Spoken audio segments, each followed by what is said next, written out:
A government plagued by domestic problems, forced to pivot to international ones on the last day of business before the Easter break. I now call the Deputy Prime Minister, Right Honourable Oliver Downing.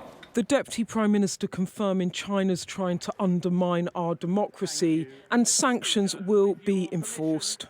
The United Kingdom judges that these actions demonstrate a clear and persistent pattern of behaviour that signals hostile intent from China.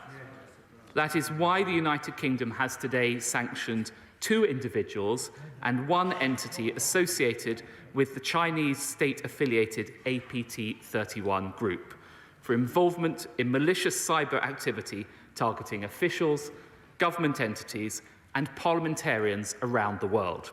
New sanctions, but the cyber attacks on Britain's election watchdog and a group of parliamentarians long known. And for those MPs targeted, the response simply not enough. America has sanctioned over 40 people in Hong Kong. We have sanctioned none, and 3 lowly officials only in Xinjiang. Surely this means that the integrated review should now be changed. They are not an epoch-defining challenge, strange as that may be, but they are surely a threat, and can they now correct that so that we all know where we are with China? Where the UK wants to be is aligned with allies. The announcement today coordinated with Washington. The US also accusing Chinese state-linked hackers of being behind cyber attacks targeting US businesses, government and politicians. The golden era of Chinese relations under David Cameron in 2015 now seems an age away. We've been very clear that the situation now is that China is behaving in an increasingly assertive way abroad, authoritarian at home, and it represents an epoch-defining challenge and also the greatest state-based threat to our economic security. So it's right that we take measures to protect ourselves, which is what we are doing.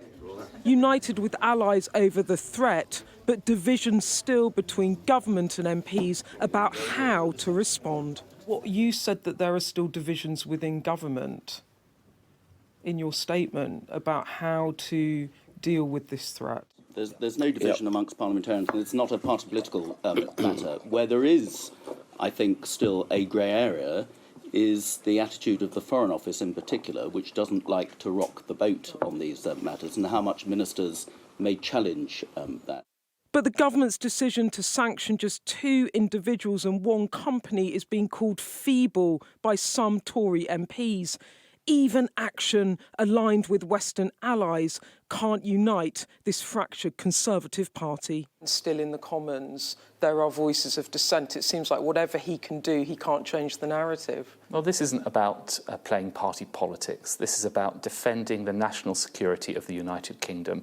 That's why I made the announcement today. That's why I made it in conjunction with our allies in the United States. It's why I was in Seoul for the Summit for Democracy last week, engaging with our allies from around the world.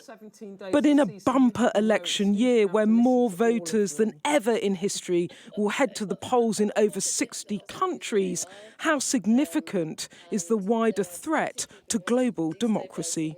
I can't help but say that they're sort of trying to shut the stable door after the horse has bolted. But we still have time. Our intelligence agencies are top class and will be doing all they can to stop the hacking. I worry about MPs being hacked. I mean, that's a security issue and it puts people off doing these jobs. The worry around here is it's all too little, too late. And as Parliament breaks up for Easter, the PM's still struggling to find any point of harmony with his MPs. Beth Rigby, Sky News, Westminster.